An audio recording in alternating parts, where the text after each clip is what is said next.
Mathieu Van Der Poel se présente en favori dimanche aux portes de l'enfer pour gagner son deuxième Paris-Roubaix, l'une des courses les plus convoitées et dangereuses de l'année, dans un contexte alourdi par les nombreuses chutes des derniers jours.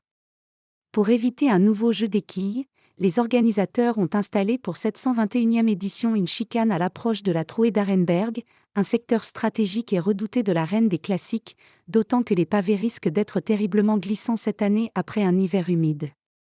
Van Der Poel pour un 6e monument. Déjà vainqueur de 5 monuments, autant que Tadej Pogacar, le Néerlandais peut devenir le seul coureur en activité à compter 6 des 5 plus grandes classiques à son palmarès.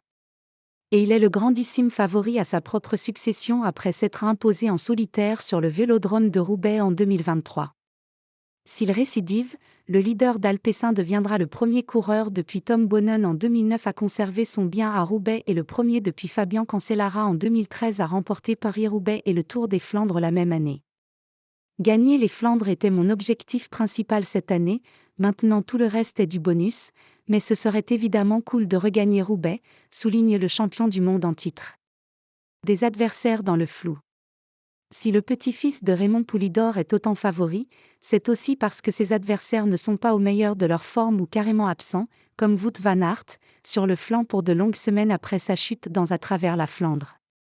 Souvent cité comme le principal outsider, le Danois Mads Pedersen doit encore lever les doutes pour savoir s'il a complètement récupéré de cette même chute.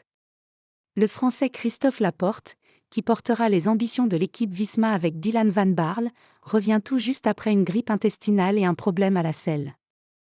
L'Allemand Nils Politt ou le Suisse Stefan Kung ont la puissance pour briller sur les pavés.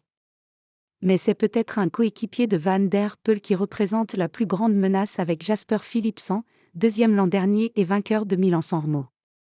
Un peloton traumatisé. L'actualité du cyclisme a énormément tourné autour des chutes quasi quotidiennes et souvent violentes ces dernières semaines. Wout van Aert s'est cassé plusieurs os, voyant s'envoler son rêve de gagner enfin un monument pavé.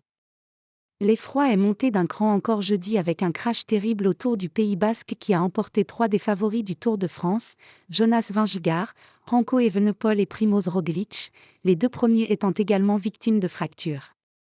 Vendredi, Mikel Landa s'est à son tour brisé la clavicule. Le débat est vif depuis pour trouver des solutions afin de mieux protéger les coureurs. Les vélos, de plus en plus rapides, sont montrés du doigt. Et les coureurs confient de plus en plus leur appréhension devant ces crashs à répétition. La chicane au cœur des attentions. C'est dans ce contexte que les organisateurs d'ASO ont installé, à la demande du syndicat de coureurs CPA, une chicane avant la Trouée d'Arenberg. Plutôt que d'aborder ce secteur pavé culte à 65 km/h après un tout droit en faux plat descendant, les coureurs vont contourner un îlot posé juste après un passage à niveau pour ralentir à environ 25 km/h.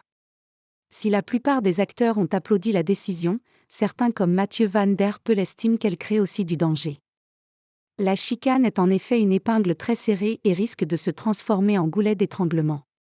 Le directeur de la course, Thierry Gouvenou, reconnaît que la solution, trouvée dans l'urgence, n'est pas idéale et réfléchit à d'autres aménagements pour les prochaines éditions.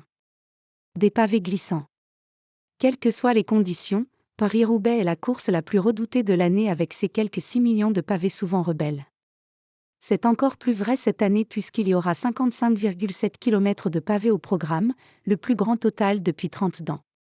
Surtout, les 29 secteurs pavés sont tous horribles, selon Marc Madiot qui estime que la course pourrait se décanter tôt. Après des mois de pluie, il y avait effectivement des flaques partout et énormément de boue samedi matin. Le temps chaud et venteux va permettre de sécher un peu la route, mais cela rend parfois les choses pires encore. L'entre-deux est le plus dangereux, lorsque les coureurs prennent de la vitesse sur des parties sèches avant d'arriver sur des parties humides qui agissent alors comme une plaque de verglas, prévient Thierry Gouvenou. L'enfer du Nord risque de bien porter son nom cette année.